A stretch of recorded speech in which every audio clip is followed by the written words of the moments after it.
कैसे हो मेरे दोस्तों। आज बातचीत की जाएगी top 5 targeted players Sunrisers Hyderabad के ऊपर। आगाज तो इनका जबरदस्त हुआ, लेकिन फिर पता नहीं कहीं गुम सा हो गया इनका मामला। कैपेबिलिटी तो टीम में बहुत है, उसमें तो कोई शक होना ही नहीं चाहिए। हालांकि राहुल त्रिपाठी, अभिषेक शर्मा, उमरान मलिक जैसे युवा खिलाड़ियों ने फ्रेंचाइज के लिए तगड़ा परफॉर्मेंस निकाल कर दिया। एडन मार्करम का जबरदस्त परफॉर्मेंस आया, लेकिन मुझे ये नहीं समझ में आया कि मार्करम नीचे क्यों ही बैटिंग कर रहे थे, जबकि उनका प्रॉपर स्पॉट ओपनिंग का है। चलो कोई नहीं, रात गई सो बात गई। चलिए जान लेते हैं 5 ऐसे प्लेयर्स के बारे में जिन्हें हैदराबाद टारगेट कर सकती है अपने 2023 के आईपीएल मिनी ऑक्शन में। नंबर 5 पर आते हैं संदीप लामिछाने।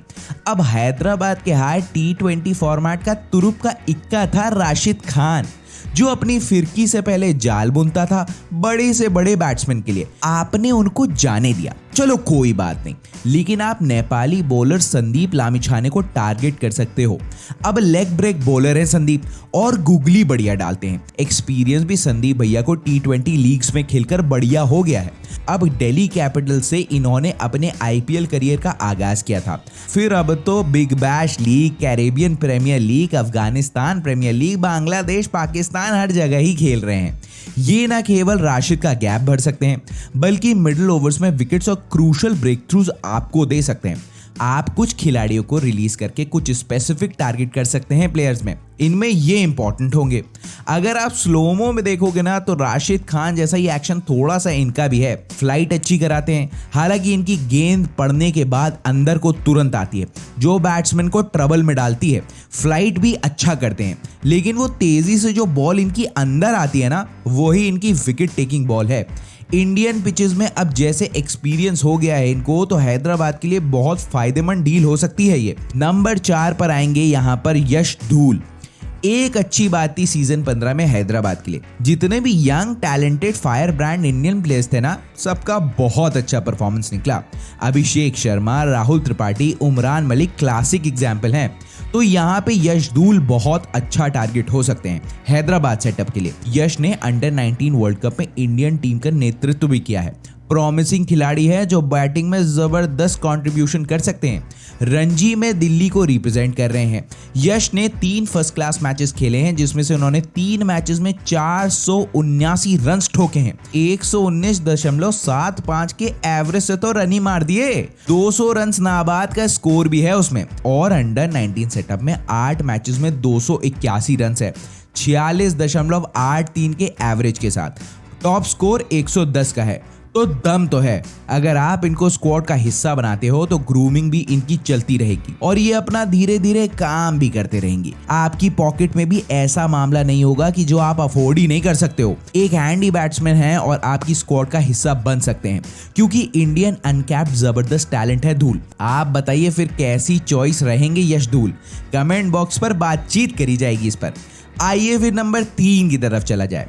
यहां पर आएंगे इंडियन फिनिशर शाहरुख खान।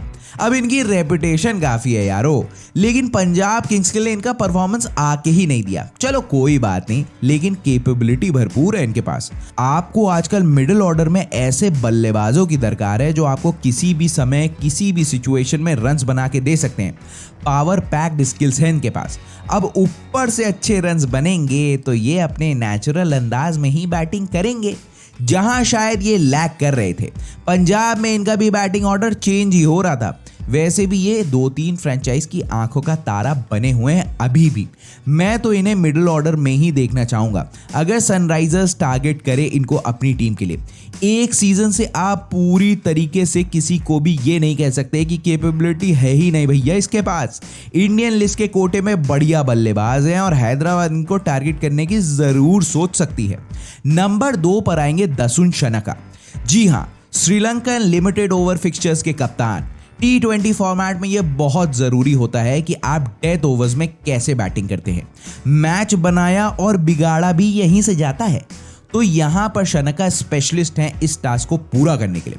अब हमने देखा कि अब्दुल समद या फिर शशांक सिंह कुछ खास नहीं कर पाए लोअर मिडिल ऑर्डर में, इसीलिए वो नंबर 6 पर सनराइजर्स स्ट्रगल करते हुए दिख रही थी। दूसरे छोर पे मार्को यानसन और रोमारियो शेपर्ड को भी आप ट्राई आउट कर रहे थे, वो भी कार्तिक त्यागी की प्रेजेंस में। तो यहाँ पर शनका इस गैप को भर सकते हैं।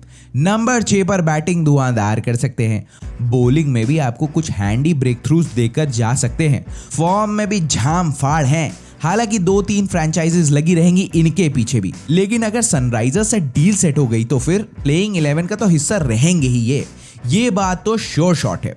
तो अगले सीजन में ये हो सकता है कि नंबर 6 पर ये आए और कार्तिक त्यागी अपने सारे मैच खेले, तो इसमें सनराइजर्स को डबल बेनिफिट दिखता हुआ नजर आ रहा है। अब आप कुछ डील्स तो हाथ से जाने नहीं दे सकते हैं ना, ये उनमें से एक है।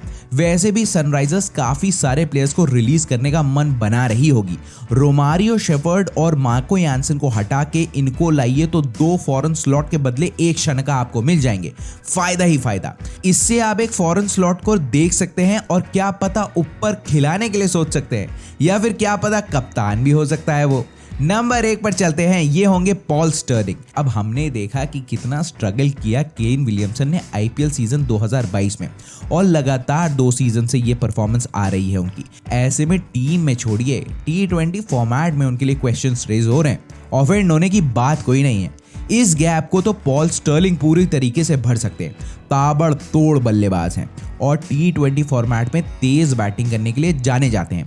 आप इनको ऊपर ही खिलाओ, उससे आपको पावर प्ले में पूरी तरीके से एक्सप्लोसिव बैटिंग मिलेगी। कप्तानी के लिए मैं अभी भी इंडियन चेहरे को ही बोलूंगा। मेरी समझ से कप्तान राहुल त्रिपाठी को बनाया जा सकता है।